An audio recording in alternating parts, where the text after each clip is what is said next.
Super Rugby Aotearoa, round number 5. Winless Hurricanes visiting third place Highlanders, who are also not much better, but they've still got one win under the belt, which is more than can be said for the Hurricanes. I'll go through the teams quickly, some of the odds, some of the stats, and you guys can let me know your thoughts on how this one's going to go down. Big news, I guess, for the Highlanders lineup as they've finally brought in Kazuki Himeno. Remember, he's been doing the stint with managed isolation, getting through the team, Japanese World Cup star, one of the best players at the World Cup. He's joined a team which has got loads of depth in the back row, so he is riding the pine for this one, but that'll be a good introduction into Super Rugby for him. Be great to see him come off the bench, hopefully add some value.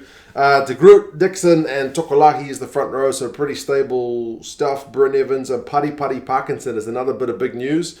He is both back from injury and has also signed a big old contract extension with the Highlanders, so he's a proper tall bit of timber. So that's really great news if you're a Highlanders fan and just New Zealand rugby fan. Shannon Frizzell, Billy Harmon and Marino Mikaeli Tu'u make up the back row. Like I mentioned, the back row has loads of depth. Like Himeno, if he's going to play number 8, he's probably going to have to get past but Mikaeli Tu'u in the first instance. And remember, I think they played Renton last week as well. He's not in the 23. Aaron Smith, Mitch Hunt, 9-10. So that means Josh Ioane has moved to fullback. So Hunt was on the bench the week before last, because remember, these guys are coming off the bye. So they must have liked something they've seen at Hunt when he goes to that main playmaker role. Tompkinson and Collins is the midfield. Nareki left wing. They've got Freedom Vaha'akolo on the right wing. It'll be his debut. Can't remember how much I've seen of him. I don't think it's a whole heck of a lot. And like I mentioned, Ioane at fullback. Fakatava's on the bench. Like I mentioned, Himeno, Josh Dixon, Connor Garden Bishop.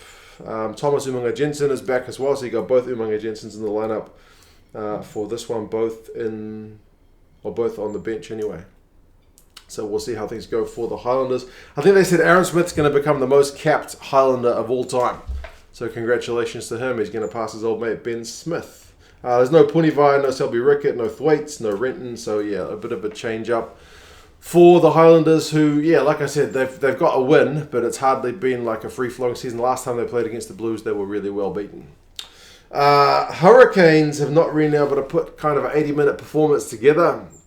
They had a lead against the Chiefs and managed to throw that away. They had a decent comeback against the Crusaders, but only after going down big time early. So it's a little bit worrying, but if they can put an 80-minute performance together, you never know what they can do. Good news for them is Zane Coles is back at hooker. You got Numia and Lomax on either side of him.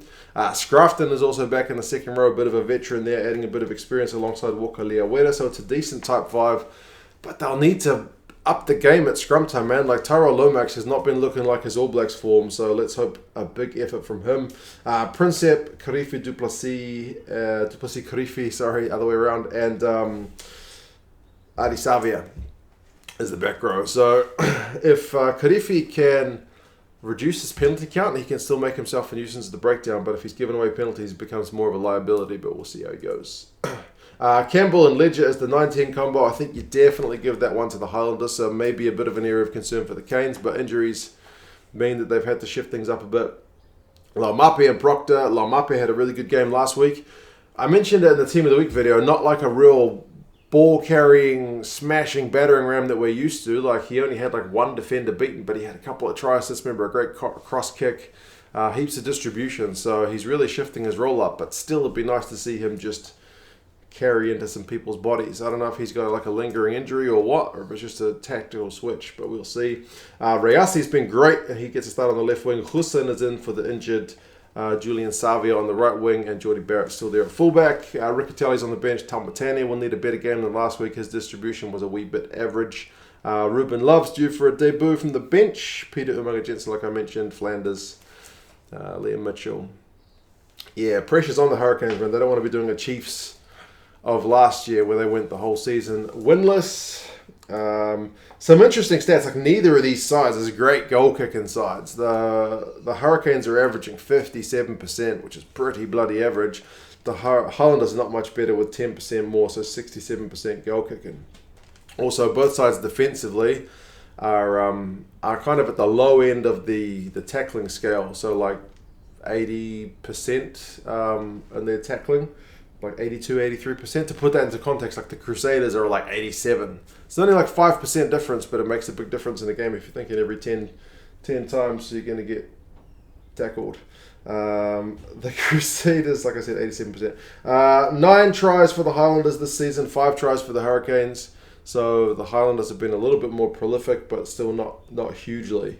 In terms of the predictions, the bookies have got the Highlanders by 3, and Rugby Forecast algorithm has got the Highlanders by 4. So Highlanders at home are favoured to get the win in this one. What do you guys reckon? They are at home, so traditionally they're a pretty tough team to beat, but neither of these sides have really hit their full straps yet.